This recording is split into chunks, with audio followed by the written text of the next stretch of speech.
The bluegill sunfish is one of nature's most sly courters. Its courtship tactic is also known as double courtship or sneaky fucker. Males among the bluegill sunfish are divided into three categories. There's the alpha male who works the hardest to reproduce. He controls the territory where there are females and other males and thus can choose the best location for the nest. A good nest located at exactly the right water depth, clean from dirt and easy to defend, is a nest that will greatly increase the chances of his offspring surviving, and on this basis he will also be chosen by the female. Therefore, he needs to work very hard, both taking care of the nest, controlling the territory, meaning chasing away other males from it, and after the female lays her eggs in the nest, protecting the nest. It's important to note that in fish, fertilization doesn't occur inside the female, but rather she lays unfertilized eggs in the nest, and then the male releases his sperm near the eggs to fertilize them. Why is this important? Because of the other two types of males. The second type is called the sneaker male. They are smaller in size, and what they do is sneak into the nest when the alpha male isn't paying attention, quickly release their sperm, and immediately escape. And the third type, no less cunning, is called the satellite male. He is also smaller than the dominant territorial male, but larger than the sneaker.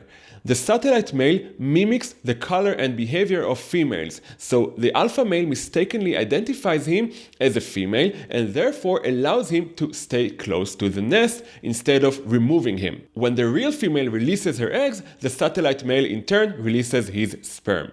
The latter two types reproduce by exploiting the hard work of the alpha male. By avoiding direct confrontation with the dominant male, since they would lose in direct confrontation, the sneaker and the satellite improve their chances of passing their genes forward and even save themselves the hard work. A similar phenomenon exists in humans, and SNL depicted it very well in their sketch that we'll analyze together.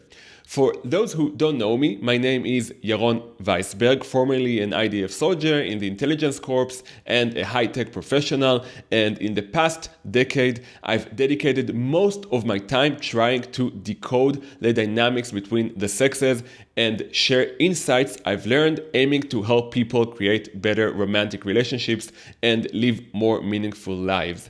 On this channel, I upload content related to relationships, dating, interpersonal communication, and related topics like psychology, philosophy, and Judaism.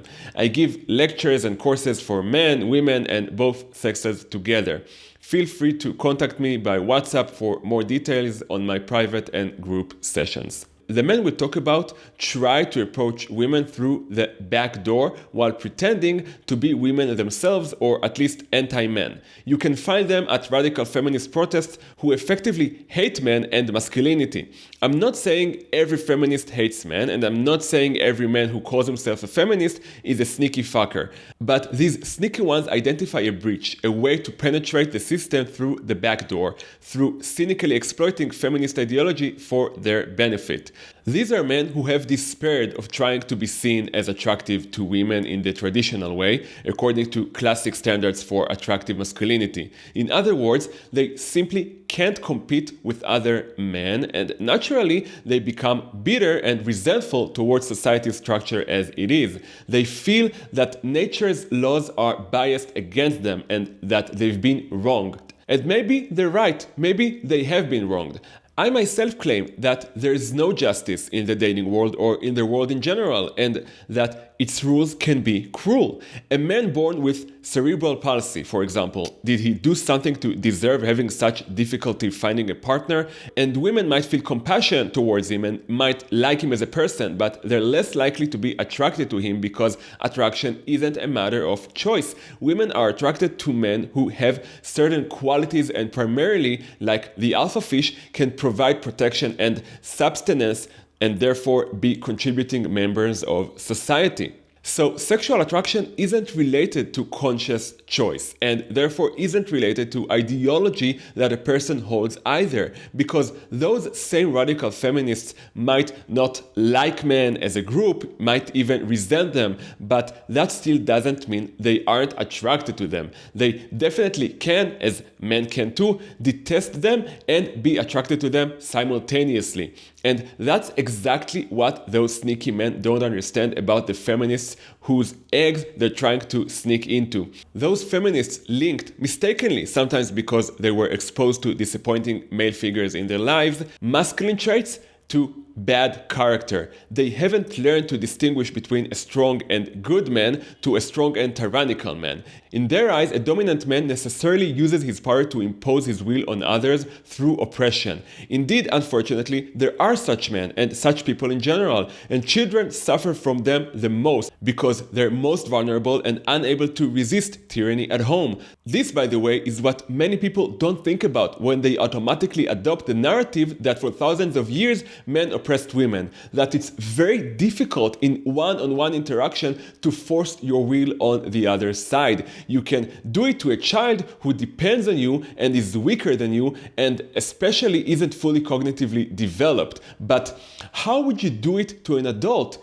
It's no coincidence that in the creation story, God creates for Adam a woman who will be a helper against him, meaning who can give him counter. The feminist narrative claims that men could exercise economic violence against women, but the truth is that this argument is absurd because almost 100% of the population was poor, as until the end of the 19th century, the average wage per person was $1 a day in today's terms. And secondly, assuming a man and a woman marry and have children together, that person probably wants what's best for his family and children, just as today we assume this about parents of children. The parental instinct to protect and benefit our children, as well as romantic love, these aren't new phenomena. On the contrary, especially when economic hardship was an existential fact throughout human history and life in general was much more dangerous and the future more shrouded in uncertainty, there was a greater need for clear role division and maximizing the advantages of each sex if you want to safely raise children. And therefore, the shared interests of the man and woman and the need to hold well together were even deeper than today, when women work and support themselves. And I'm not saying this is a bad thing. On the contrary, the more rights women have, the richer countries are. But there's no doubt that the growing similarity in terms of the role of each sex has also brought less positive implications as far as romantic relationships and the wholeness and unity of the family unit are concerned. At the end of the day, men and women are not the same, and the fact that they have different roles when broadly the man is responsible for what happens outside the home, for protection and livelihood, and the woman for what happens inside the home, for raising children, benefited and contributed to each of their sense of meaning. As my client told me, meaning is the new luxury. In the past, people had fewer meaning crises because they knew clearly what their purpose and role was. Anyway, the sneaky men exploit that same perceptual distortion that feminists hold for their reproduction strategy. And what is that strategy? They show them supposedly that they are different from those jerk men. They understand them. They're telling them, look at me. I'm not like all those men you hate who are in positions of power. True, you're not like them. You're worse. You don't even have power. Also, those women, regardless of their views, aren't stupid. They see the trick you're trying to pull. From their perspective, you're a useful idiot. You're here to support their goal of bringing down the patriarchy, but they'll throw you under the bus the moment you try to convert your status gained as an ally into romantic advancement. To your face, they'll tell you, well done for supporting the feminist struggle, but behind your back, they'll despise you. This exact phenomenon was very well depicted by SNL in their sketch. Where is she? Excuse me, is this seat taken? Oh, I'm sorry, I'm not like a gross guy trying to hit on you or anything. I can't find a seat. The moment she hesitates, he explained he's not there to hit on her, but soon will discover that he will hit on her. Now, you might say, well, maybe during the conversation he discovered he likes her, and that's a legitimate argument, and it indeed happens sometimes, but that's not the case here. And soon you'll see why I'm saying this. Assuming the guy is a sneaky fucker, and soon we'll discover that he indeed is, then he knows he doesn't create attraction with women, and therefore he needs to get her to let her guard down by declaring he's not there to hit on her, otherwise he'll get immediate rejection. And I know this is a common tactic and also tempting because every man sometimes experiences fear of rejection. And therefore, my goal isn't to label every man who uses this tactic as a sneaky fucker, but to shine a spotlight on a tactic that, in my opinion, causes more harm than good. For example, my client was at some high-tech conference and exchanged phone numbers with a woman who said maybe there is an open position in the company she works for and that she'll connect him to their HR. But he liked her, and in retrospect, he realized that more than seeing her as someone who could help him find work, he saw her as romantic potential. And because he feared rejection and didn't want to create an awkward situation at the conference, he preferred to make the move by sending her a message that he likes her at a later time. So in my opinion, these are exactly the kind of tactics you want to cease. Don't try to gain more intimate access to her through an ostensibly friendly indirect channel and then exploit that access for a different purpose. I'm in favor of being brave and allowing her to reject you from the first moment. This is a tactic of a man who believes he is attractive. Same with waitresses. I always tell my clients, when you hit on a waitress, tell her, I'm not a customer, so she won't be nice to you just because of her job. You want to know that if she's nice to you, it's because she likes you and not because she has to provide you service. Okay, yeah, sure. Thanks. To remove any doubt, this agreement of hers had not even a spark of romantic interest. She allowed him to sit purely out of politeness because he has no other place. And we can know this also from her response to him saying he's not trying to hit on her. Someone who was interested in him hitting on her wouldn't have responded like her, but probably would have responded more strongly and added to his statement, no, yeah, of course, I didn't think so, because she would have wanted to hide the fact that she's interested in him and he is not interested in her. So her indifferent response indicates that the thought that he might be a romantic option didn't even cross her mind. Believe me, I know this place is filled with skeezy guys. I think the whole world is. I think one is our president. God, don't remind me. I'm Dave. I'm Michelle. I gotta say, I really like your t-shirt. Wait. by the way. Oh, yeah? Well, the future is female. I know. Look. They're so precise here in the nuances because supposedly this conversation is balanced and mutual, but it's noticeable that he's promoting and trying harder than she is. You just need to pay attention to the subtleties. When he tells her, trust me, I know this place is full of skeezy guys, he says it quickly enough before the momentum from his opening about the chair passes. And when he tells her about the shirt, I know, look, if he hadn't told her to look, she wouldn't have looked simply because he is not that interesting to her. If you get to a point where you need to explicitly tell a girl to look, particularly if it's at you, but also in any other direction, it indicates that she is not fully with you and not committed to the conversation. No. Okay, well, Dave, on behalf of all women, we thank you so much for your support.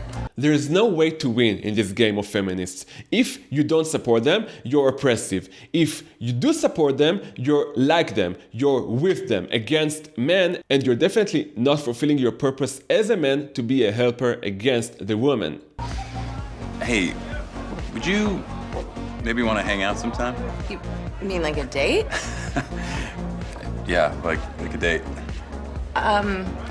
No thank you. Okay, bitch. What? I'm wearing this shirt and you won't even let me nut! Again, their precision in mannerisms is just incredible because we all know these people. They're definitely not necessarily men. who are nice in an almost exaggerated way, but who can explode in any moment. And the reason they ignite so easily is because in practice they're nice not because they're strong and polite people whom the world smiles upon, but because they learned they're not allowed to be who they really are. They must put on a mask to be loved and accepted. And the guy in the sketch is clearly such a type because he can't behave like a regular man and say what he really thinks. Otherwise, she'll immediately categorize him as another problematic man.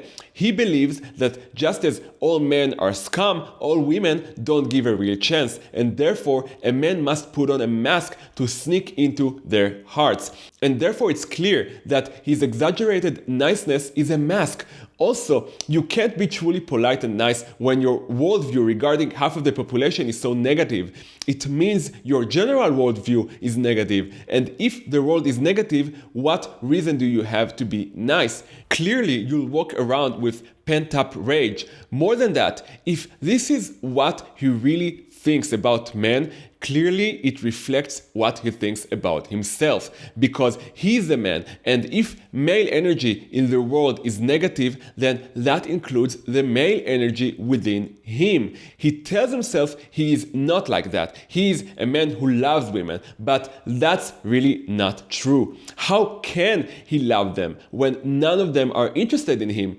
And none of them are interested in him because what woman wants a man who thinks all men are scum? And therefore, the most tragic thing in this worldview is that in the end, you basically believe everyone is scum. Men for only wanting to sleep with women, and women for being hypocritical and not being interested even in men who supposedly don't want to sleep with them, and rejecting them left and right. And therefore, this niceness is very fragile. It's a mask that comes off easily, and behind it hides a lot of frustration. And therefore, he lashes out at her the second she refuses him, almost without letting her finish, because he actually felt the rejection coming from the first moment he interacted with her.